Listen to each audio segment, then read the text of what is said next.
Salut. Est-ce que vous connaissez Bully? Si, souvenez-vous, le GTA dans une école, j'en ai parlé au tout début de la chaîne.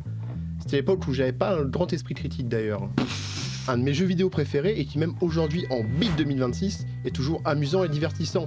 Et qu'est-ce qui fait que 20 ans après, ce jeu est autant unique? Bully est déjà unique par ce qu'il raconte et comment il raconte. Oui, parce que dans le jeu, on va pas suivre le quotidien d'un enfant de 15 ans avec des thématiques sérieuses, nuancées, grises, mais plutôt des personnages très clichés. Et je tiens à préciser que cet aspect cliché n'est vraiment pas un mal. Le jeu est vraiment amusant et il y a des fois où j'ai vraiment rigolé pendant l'aventure. Et ce côté marrant, pour moi, ça vient de deux choses. Les missions qui ont des objectifs autant variés que marrants, notamment cette mission, on doit protéger la cantinière de son date avec le prof de chimie, ou cette mission, on doit se faire passer pour la mascotte du lycée, ou encore cette mission où le prof de sport, au détour d'une rue, nous demande de ramasser les petites culottes sales de gamines de 15 ans.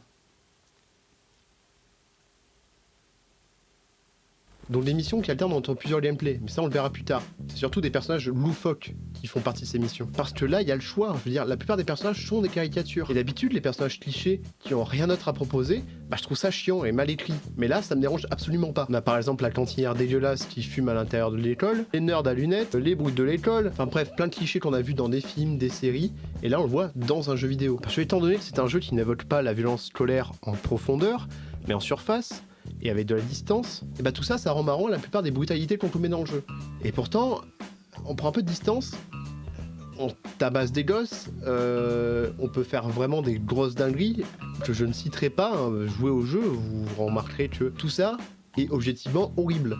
Mais le ton du jeu, la tonalité du jeu rend ça plutôt marrant. Et cette tonalité, ça rajoute un côté vraiment bon enfant à l'histoire principale. Mais cette qualité, on la retrouve aussi dans l'open world. En effet, là où la plupart des studios auraient simplement pris une énorme école qui aurait pas fait forcément de sens, et Rockstar a fait le bon choix, celui d'être cohérent et amusant. Car même si évidemment l'école est vaste et constituée de plusieurs parties, et rapidement le portail de l'école s'ouvre et on a accès à la ville à côté. Et c'est une ville qui, pour 2006, est très cohérente et amusante pour nous. Un exemple de cohérence, c'est par exemple le quartier riche du jeu. Il y a souvent des petits boulots de tonte de gazon qui n'est absolument pas trouvable dans les quartiers les plus modestes. Déjà, les pauvres n'ont pas de jardin dans le jeu. Des tâches ingrates, si on peut payer quelqu'un d'autre pour le faire, on le fera. Mais si on n'a pas l'argent à mettre là-dedans, on le fera pas. Surtout, la plupart des points d'intérêt sont cohérents. L'école est une école. Il y a des cours, il y a des élèves, il y a des professeurs, il y a une sonnerie, il y a un couvre-feu. Bref, l'école est cohérente. Ou même la fête foraine, qui est une fête foraine, car il y a plein de mini-jeux. Et d'ailleurs, en parlant de ça, le gameplay de Bully est super riche. Bully prend comme base GTA. Bon, c'est pas une surprise, ça fait au moins 8 fois que je le répète dans la vidéo. Mais j'insiste sur le mot base. C'est très important. Un exemple, c'est évidemment le combat à distance. Il y en a beaucoup moins dans un GTA. En revanche, il y a beaucoup plus de combats à main nue que dans un GTA, ce qui fait que le combat à main nue est beaucoup mieux développé. Il y a des coups légers, il y a des coups lourds, il y a des chops, parce que pour rappel, la baston dans GTA, c'est tabasser une touche en espérant que l'adversaire en face tombe avant nous. Mais la violence physique n'est pas le seul moyen d'interagir. En effet, le jeu met l'emphase sur l'interaction orale, c'est-à-dire draguer, saluer ou même insulter. C'est d'ailleurs exactement le même système que dans Red Dead 2, qui a été repris, pour rappel, 12 ans plus tard. Il y a aussi des véhicules genre vélo, skate, scooter ou encore tondeuse. Mais également beaucoup de mini-jeux comme on l'a évoqué, qui sont plus ou moins marrants, mais tous très variés. Pour les mini-jeux, chaque cours est un mini-jeu, chaque bande d'arcade est un mini-jeu différent, et les bandes d'arcade, il y en a pas mal des différentes. Et puis surtout la fête foraine, un festival de mini-jeux. J'ai l'impression de jouer à WarioWare.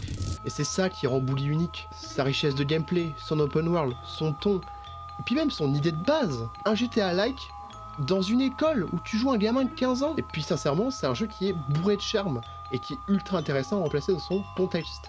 C'est un jeu de 2006, donc entre GTA San Andreas et GTA 4, et qui a été ultra important pour tous les jeux Rockstar qui ont suivi. Et pas que Rockstar, on dirait, parce que ce jeu-là, Edgefield Height, osez me dire que c'est pas une suite spirituelle à Bully.